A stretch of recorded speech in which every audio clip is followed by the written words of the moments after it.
Morning. അപ്പോൾ ഇന്നത്തെ ഒരു വീഡിയോയിലേക്ക് എല്ലാവർക്കും സ്വാഗതം. അപ്പോൾ ഞാൻ കുറച്ച് സാധനങ്ങളൊക്കെ ഇവിടെ നിരത്തി വെച്ചിട്ടുണ്ട്. ഒരു തോരൻ ഉണ്ടാക്കാൻ വേണ്ടിയിട്ട്, അപ്പോൾ അതൊന്ന് നിങ്ങളെ കാണിക്കാമെന്ന് ഓർത്ത്. ഇപ്പോൾ ഞാനിതൊക്കെ ഉണ്ടാക്കിയിട്ട് വേണം എനിക്കിത് പൂക്കളമൊക്കെ ഇടണം രാവിലെ തന്നെ. അപ്പോൾ പിള്ളേർക്ക് പോണ തിരക്കിലുമാണല്ലോ, അപ്പോൾ അതൊന്ന് ഇതങ്ങ് ഉണ്ടാക്കി വെക്കാമെന്ന് ഓർത്ത് പെട്ടെന്ന്.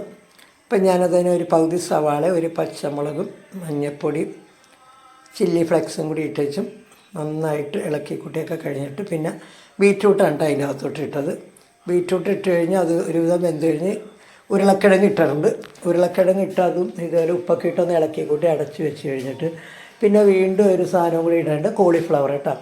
കോളിഫ്ലവർ ഇട്ട് കഴിഞ്ഞാൽ അതിൻ്റെ പുറത്തേക്ക് ഞാനൊരു മുട്ടയും കൂടി ഇട്ടായിരുന്നു. അതിട്ട് കഴിഞ്ഞ് ഇളക്കി കൂട്ടിയൊക്കെ നന്നായിട്ട് വെച്ച് കഴിഞ്ഞിട്ട് നമുക്ക് ഗരം മസാല ഇടാം. വേണമെങ്കിൽ ഇട്ടാൽ മതി കേട്ടോ, നല്ല മണവും രുചിയൊക്കെ കിട്ടും.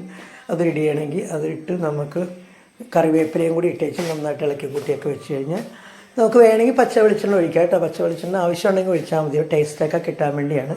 അപ്പോൾ ഇത് ഉണ്ടാക്കി നോക്കുക എല്ലാവരും. നല്ല ടേസ്റ്റ് ഉണ്ട് ഞങ്ങൾ കൂട്ടിയിട്ട്.